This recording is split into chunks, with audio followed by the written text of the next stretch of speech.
ఈ క్షణం స్వయంవరం ఇవాళ సంబరం ఈ క్షణం స్వయంవరం ఇవాళ సంవరం వీడుకోలు లేని తోడు అంది స్వాగతం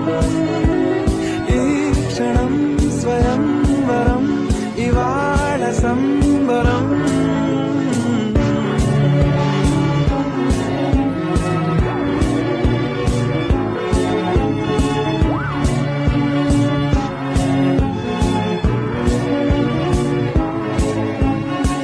ఇవాళ నింగిలోని తార తళుక్కు మంది ఎదురుగారా వయస్సు తీరికుండదారా హాయ్ హాయ్ హాయ్